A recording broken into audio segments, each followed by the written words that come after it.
AITA for laughing about a pretend allergy? Parents gave up wanting responsibilities for Thanksgiving meal about 5 years ago. My house is big enough to host and I enjoy cooking, so for the past 3 years the duties have fallen to me. I make the turkey, the stuffing, mashed potatoes, and gravy and rolls.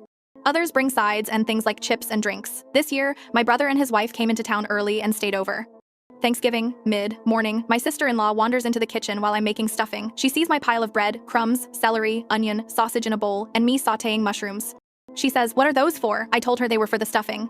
She put her hands on her hips and said, freaking out, "You can't put mushrooms in the stuffing, I'm allergic." I was stupefied. I said, "When did this happen?"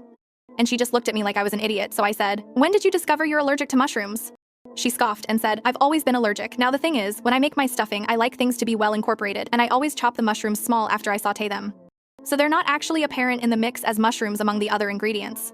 I burst out in a laugh and said, "Well, that's interesting, because you weren't allergic last year, and you weren't allergic the year before."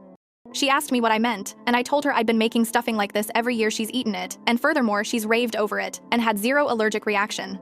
So maybe she's not allergic, maybe she just thinks she doesn't like mushrooms. She got pissed and went to my brother to tell him, and she told him she wanted to leave, but he wanted to stay. So she spent the entire rest of the day shooting daggers at me with her eyes. They were supposed to stay through the weekend, but they left Thanksgiving night. I confided in my mom and my sister yesterday, and they kind of chuckled and said, "It's not my fault," but my brother texted me this morning that I could have just not used the mushrooms, and that I made his wife feel stupid for no reason. I maintain I didn't make her feel anything.